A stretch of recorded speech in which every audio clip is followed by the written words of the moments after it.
Hello everyone, welcome back to my YouTube channel. I've taken a short break from YouTube just to get my life back on track. For this video, I thought of focusing on this productivity theme. I'm really feeling my productive era. I decided to make a video with some fresh ideas, advice, and things that personally helped me get shit done. So many YouTube videos cover how one can become productive, how one can be productive, but not many people talk about how to want to be productive, because it is all about the intention that actually determines whether one will stick with that or not. Wanting to be productive is so much more powerful than just being productive just for the sake of being productive for an exam, for certain deadlines. And it is really important to make productivity a lifestyle if you want to have a long-term successful life. So tip number 1 is actually inspired by the Life of CEO book about 33 laws of business and life. And in the book, it basically says to take advantage of questions. Make use of questions, because we really underestimate the power of questions. And what the author meant by this is when you ask yourself whether you're going to do something or not, it makes a huge difference over just telling yourself what you're gonna do. Just to give you an example, saying I will go to the gym today doesn't come as close to saying will I go to the gym today, or asking yourself if you will. For example, will I? That implies ownership and action. Whereas can or could is more about ability over action. So will I, in this case, is far more powerful than asking yourself, can I go to the gym today, or could I go to the gym today? And also would is also not as powerful as saying will, because would is more about possibility over probability. And the word will is a far more action-driven word and has a lot more to do with determination and motivation. So my advice is throughout the day when you need to do something, ask yourself the question, will I go to the gym today? Or will I go to the gym at 5 p.m.? Will I start revising? And it leaves very little room to justify if you're not going to do something, because will I is a yes or no question. The answers can only be yes, I will, or no, I won't. And when you say no, I won't, it doesn't leave any room for justification or excuses. It's just a simple no. And that really does make you kind of like take a step back and reflect on your choices in your life. And I think it's such a powerful technique to use throughout the day, because it's also really bad if you keep saying no to things. So the more you ask yourself questions, or the more frequently you ask yourself a question about a certain thing that you have to do, the more likely you are to say yes to it eventually, even if it's not the first time. So in order to get things done, just ask yourself, will I do it? Instead of I will do it. So number 2 is to either write down or speak out loud what it is that you will gain from taking this action and what it is that you will lose from not taking this action.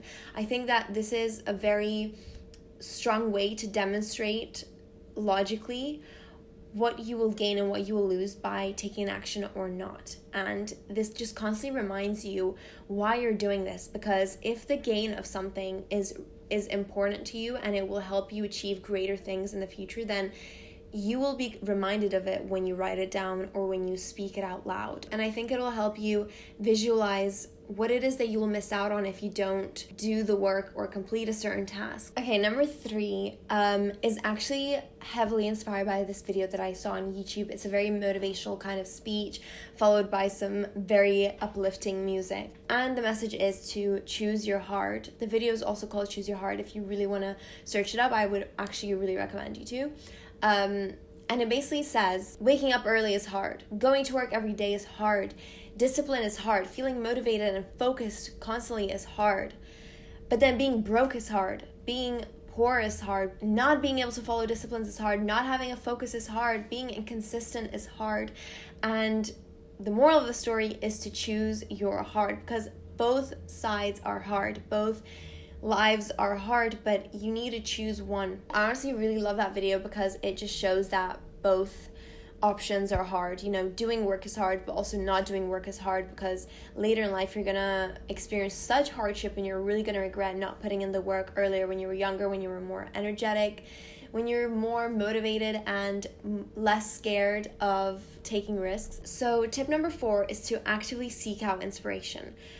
I feel like a lot of times when we're inspired, it is during very passive actions. So whether we're already scrolling through social media or already watching TV and the ad comes up where, we see a very fit body or a very healthy body and we want to achieve that. And how often do we purposefully look for something when we already have that goal to achieve it. Personally, me, not so often at all. I mean, when I think I already need to achieve something, I don't seek out inspiration to help that motivation. I just already know that I have to do it. But it's not very inspiring just to know that you have to do something. So whether your dream is to start going to the gym more regularly and get more fit, to start watching YouTube vlogs of people's transformation and progress, and, you know, over time, like purposefully making yourself inspired when you already have that goal, I just feel like it helps you maintain it better and actually follow up consistently throughout the year or throughout however many years you've given yourself. I recently came across a quote by John Wooden, who is a basketball coach, and he basically says that the true test to one's character is what they do when nobody is watching. So every move we make, every decision we make becomes evidence on who we are, even when we're alone.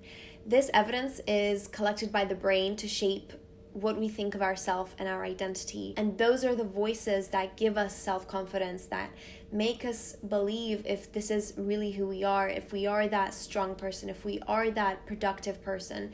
So the things you do when no one is watching are so crucial to what your brain thinks about yourself and what your brain relays back to you. Also, you clean for other people, but do you clean for yourself? Or you pass a test at school, but did you pass that test for you? And you gym for your crush, but do you gym for your health? So really think about the things that you do and do as much of it for yourself as possible. Because doing it for yourself is a lot of time what makes something consistent and true to you. If you start neglecting yourself, then you will stop respecting yourself, and over time your self-belief will start deteriorating into nothingness. So start doing the things that you said you're gonna do, because your brain needs to see the self-respect before it confirms it back to you. Right, so my next tip is very simple, and all it takes is just some awareness and realization of its effects. And my tip is to close that down tab, close that entertainment tab, close the YouTube video, close the Netflix tab, close whatever show you've been watching, write down the time you've paused it at, you're not gonna lose it. Because when you leave that tab on, the bright red button that's right there that reminds you of, you know, what you're gonna see when you take that break, or what you're gonna get when you finish your project. It is a huge distraction, and it's very visible to you.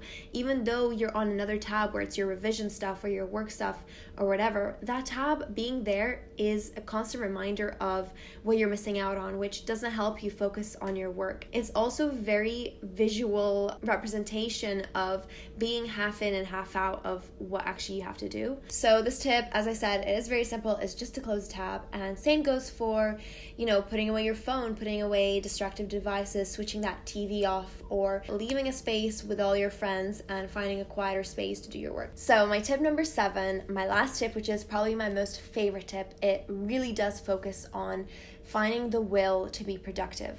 And this technique does contain a little bit of brain manipulation, and it's about trying to not find temporary joy in something that you usually like that's distractive. For example, watching a TV show, you need to stop finding joy in it for a short while in order to get your brain on track with what you need to actually get done. So the best way to do this, in my opinion, is to start feeling guilty. And the best way I found to feel guilty over not actually doing what you set out for yourself mentally is to set it out for yourself physically. So first thing you do when you wake up is to write that to-do list so that it's very clear what you need to do throughout the course of the day. Make sure you do it first thing in the morning, so that is the thing that you constantly think about throughout the day, because it's quite, you know, in the front line of your memory.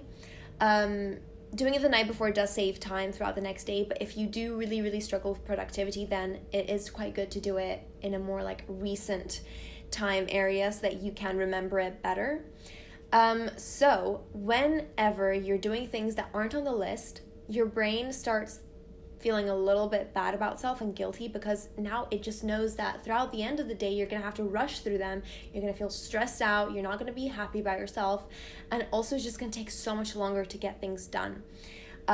So whenever you are watching a show, when you have your to-do list mentally now, but you physically made it so that it's more memorable in a way, and it's physical evidence of you not doing work, then you start not really enjoying whatever you're watching, whatever entertainment you're doing or gaming as much, because you are constantly reminded by it and you're constantly feeling worse and worse and worse about yourself the longer you do that for.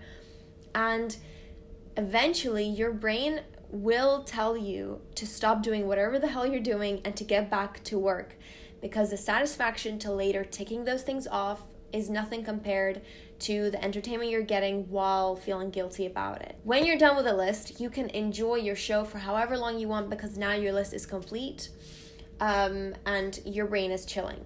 But it's so important to create that sense of guilt, to use in a very smart and healthy way to actually get work done. So we've reached the end of this video. I really hope you guys enjoyed all the tips that I shared. Honestly, they really do personally help me a lot.